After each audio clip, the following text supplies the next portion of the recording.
Puji Tuhan, haleluya, selamat pagi Bapak Ibu, Saudara-saudari yang terkasih di dalam Tuhan kita Yesus Kristus. Senang sekali berjumpa lagi kita semua di dalam program Renungan Pagi GPDI Tiberias Bogor. Kita bersyukur kepada Tuhan untuk semua berkat yang Tuhan berikan bagi kita di hari yang baru ini terkhususnya.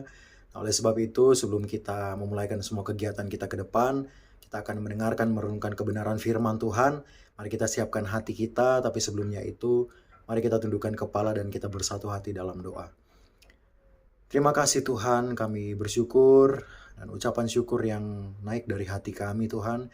Karena kebaikan Tuhan yang kami nikmati, yang kami rasakan sampai detik hari ini, Tuhan selalu ada bersama kami, menolong, memberikan berkat bagi hidup kami. Oleh sebab itu Tuhan Yesus, kami berterima kasih kepada Tuhan, dapat kami balas apa yang sudah Tuhan berikan bagi kami.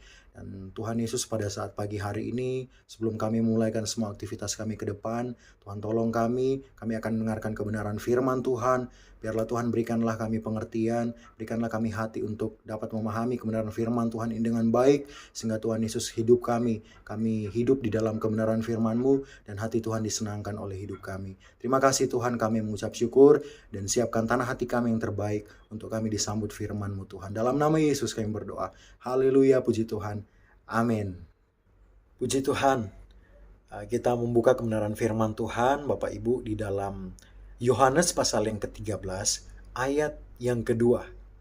Di situ dikatakan, mereka sedang makan bersama dan iblis telah membisikkan rencana dalam hati Yudas Iskariot, anak Simon, untuk mengkhianati dia.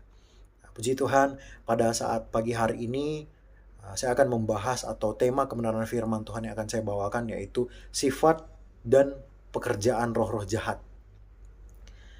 Bapak Ibu Saudara yang terkasih dalam Tuhan, nah kalau kita mengikuti dan membaca kebenaran firman Tuhan, di dalam Alkitab kita ini ada 3 tokoh peranan penting yang berperan di dalamnya.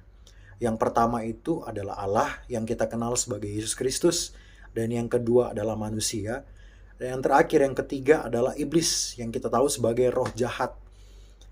Nah, Bapak Ibu, kalau di dalam Alkitab kita bukan hanya sekedar membaca begitu saja, tetapi mengikuti dengan baik, membaca merenungkan kebenaran firman Tuhan dari Kejadian sampai Wahyu, maka di sana kita akan menemukan ternyata Allah punya satu visi dan misi bagi kehidupan seluruh umat manusia, yaitu keselamatan.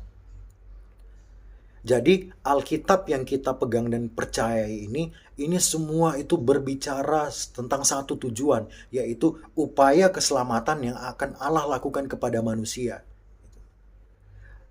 Tetapi rupanya rencana Allah ingin menyelamatkan manusia ini, ada satu pribadi yang tidak senang, yaitu yang kita kenal sebagai roh jahat atau iblis ini. Maka dia kemudian berusaha untuk menggagalkan rencana Allah tersebut. Dia berusaha untuk membatalkan rencana Allah tersebut, Bapak Ibu. Dan bukan hanya iblis ini membatalkan upaya keselamatan yang Allah lakukan bagi manusia, tetapi juga kita lihat di dalam kitab Kejadian, dulunya hubungan antara manusia dengan Allah itu benar-benar sangat baik. Hubungannya itu begitu indah dan harmonis. Bahkan banyak penafsir Alkitab yang ketika menggali kitab Kejadian ini, mereka menemukan rupanya di Taman Eden itu manusia dengan Allah itu setiap hari itu berjumpa dan membangun satu hubungan yang sangat manis dan indah. Tapi kehadiran daripada iblis ini yang merusak segalanya gitu Bapak Ibu. Bukan hanya merusak, tetapi iblis juga yang membawa manusia itu jatuh ke dalam dosa. Nah dari sini saya memberikan kesimpulan, rupanya iblis ini adalah satu pribadi, satu oknum yang dimana dia itu digambarkan sebagai pelaku yang membawa hal-hal buruk kepada manusia. Bukan hanya membawa hal-hal buruk kepada manusia, tetapi iblis atau roh jahat ini yang membawa juga manusia itu untuk melawan ketentuan-ketentuannya Allah. Atau apa yang sudah Allah firmankan bagi manusia, iblis ini berusaha untuk menarik, membawa manusia ini untuk kemudian tidak mengikuti firman yang Tuhan Allah sudah tetapkan gitu bagi manusia.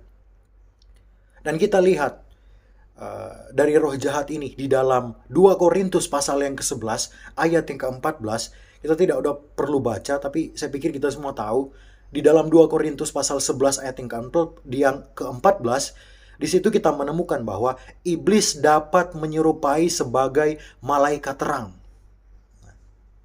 Dari sini saja kita sudah diberikan kesadaran, kita sudah tahu bahwa rupanya iblis ini punya yang namanya kekuasaan. Iblis punya kekuasaan gitu. Tetapi kekuasaan iblis ini benar-benar sangat terbatas, tidak melampaui Tuhan. Jangankan melampaui, bahkan sederajat pun dengan Allah itu masih sangat jauh sekali. Gitu. Punya yang namanya keterbatasan dalam kekuasaan. Tetapi kalau kita lihat Bapak Ibu dalam menjalani kehidupan kita hari-hari ini, kita harus mengakui seringkali kehidupan kita itu terpengaruhi oleh iblis. Yang dalam artiannya, walaupun iblis itu punya yang namanya keterbatasan dalam kekuasaan, tetapi dia juga suka memberikan pengaruh dan dapat memberikan pengaruh-pengaruh dalam kehidupan kita sebagai manusia. Apalagi sebagai orang-orang percaya. Memberikan pengaruh bagi kehidupan orang-orang percaya. Nah, ada satu kisah di dalam Alkitab, kita menemukan dalam hal apakah iblis mempengaruhi kehidupan kita sebagai orang-orang percaya. Kita lihat dalam satu toko Alkitab, dan saya pikir sudah tidak perlu baca, untuk membaca. Di dalam Kisah Para Rasul di situ mengisahkan mengenai Ananias dan Safira. Ketika iblis mempengaruhi mereka, Ananias dan Safira, maka akibatnya yang mereka lakukan itu mereka mendustai Roh Kudus dan mereka harus dapat hukuman. Dan satu contoh lagi, di dalam 3 Yohanes pasal yang pertama, di situ kita akan menemukan dalam pembacaan itu, ada yang namanya satu tokoh yang kita tahu sebagai Diotrefes. Tokoh ini yang disebutkan di dalam 3 Yohanes pasal yang pertama. Nah, Diotrefes ini dikatakan sebagai dulunya pelayan Tuhan. Tetapi karena dia itu dipengaruhi oleh kuasa kegelapan, oleh roh jahat ini, maka dia itu yang jadi pemberontak di dalam jemaat. Dia ini yang suka melawan pemimpin-pemimpin agama pada waktu itu. Bahkan Yohanes sendiri, dia sering menentang, dia sering memberontak, bukan hanya kepada Yohanes, tetapi kepada jemaat gereja Tuhan di kala itu. Dan dia menerima hukuman. Nah, di sini kita melihat, Bapak Ibu yang dikasih oleh Tuhan, dari tokoh-tokoh Alkitab ini yang sudah kita baca, mereka itu dipengaruhi oleh iblis. Dan dalam hal apa iblis mempengaruhi kita? Yaitu dalam hal pikiran dan hati kita yang bisa dipengaruhi oleh iblis, Bapak Ibu. Itulah sebabnya firman Tuhan kerap kali sering mengingatkan kita untuk pikiran dan hati kita itu dijaga. Hati kita itu dijaga, pikiran kita itu harus memikirkan hal-hal yang berada di atas gitu. Efesus juga mengatakan, Efesus pasal yang ke-6 juga mengatakan bahwa kehidupan kita semua itu harus menggunakan perlengkapan senjata Allah, termasuk salah satunya itu berbicara mengenai ketopong keselamatan. Ketopong keselamatan itu berbicara tentang firman Tuhan yang harus tertanam dan harus ada dalam pemikiran kita semua sebagai orang-orang percaya terkhususnya. Oleh sebab itu Bapak Ibu, kita melihat ada begitu banyak sekali contoh dalam Alkitab yang dimana dahulunya mereka Tuhan pakai begitu indah. Tetapi karena tidak menjaga hati dan pikiran mereka, maka mereka dipengaruhi oleh iblis sehingga kemudian hidup mereka hancur gitu, dan mengalami penghukuman Allah dalam kehidupan mereka. Dan ini juga dapat terjadi bagi hidup kita yang tidak mau menjaga hati dan pikiran kita gitu. Oleh sebab itu, Bapak Ibu yang dikasih oleh Tuhan, tetap firman dan Roh Kudus itulah yang membimbing dan menyertai kehidupan kita semuanya. Amin Bapak Ibu. Dan kita lihat ya, di dalam ayat hafalan kita atau menjadi kesimpulan kita, ini juga ayat yang harus menjadi perenungan bagi kita semuanya. Dalam Efesus pasal yang ke-6, ayat yang ke-12, Efesus 6 ayat yang ke-12, di situ dikatakan, karena perjuangan kita bukanlah melawan darah dan daging, tetapi melawan pemerintah-pemerintah, melawan penguasa-penguasa, melawan penghulu-penghulu dunia yang gelap ini, melawan roh-roh jahat di udara. Nah, satu hal yang firman Tuhan yang saya sampaikan pada pagi hari ini Bapak Ibu, tadi saya sudah katakan bagaimana iblis itu berupaya untuk membawa kita kepada hal-hal yang buruk, membawa kita itu untuk melawan ketentuan-ketentuannya Allah. Tapi kita perlu ingat dan perlu tanamkan Ada satu hal juga yang dilakukan dan berusaha dilakukan oleh iblis, yaitu adalah mendorong kita sebagai orang-orang percaya terkhususnya untuk menjauh dari iman, pengharapan, dan kasih kita kepada Yesus Kristus yang kita kasihi dan cintai. Nah, oleh sebab itu Bapak Ibu, di tengah akhir zaman ini perlu sekali untuk kehidupan kita itu penuh dengan firman. Roh Kudus selalu memenuhi kehidupan kita, sehingga kemudian kita itu punya kuasa, dan iblis ketika ingin menyerang kita, ketika ingin mempengaruhi kita, kita itu sudah diberikan perlindungan oleh Allah di dalam kuasanya Tuhan, dalam kuasanya yang saya percaya itu janji Tuhan dalam kehidupan kita semua sebagai orang-orang percaya gitu, yang hidup di dalam kebenaran firman Tuhan. Amin ya Bapak Ibu yang dikasih oleh Tuhan.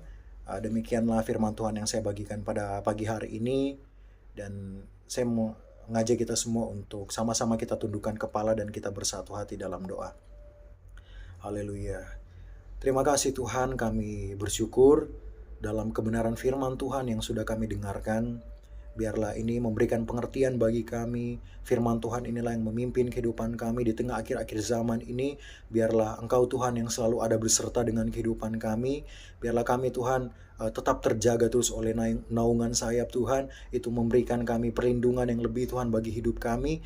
Dan kami percaya Tuhan Engkau selalu menyertai kehidupan kami. Bapa dalam kerajaan sorga, kami akan memulaikan semua aktivitas kami ke depan. Oleh sebab itu Tuhan tuntun dan tolong kami semua. Biarlah hidup kami mengalami momen-momen yang indah di hari ini. Berkat Tuhan memenuhi kami di sepanjang hari ini. Terima kasih Bapak yang baik. Kami sungguh mengucap syukur dan mengakhiri kebenaran firman Tuhan renungan pada pagi hari ini dalam nama Tuhan Yesus Kristus. Haleluya, puji Tuhan. Amin. Tuhan Yesus memberkati kita semua.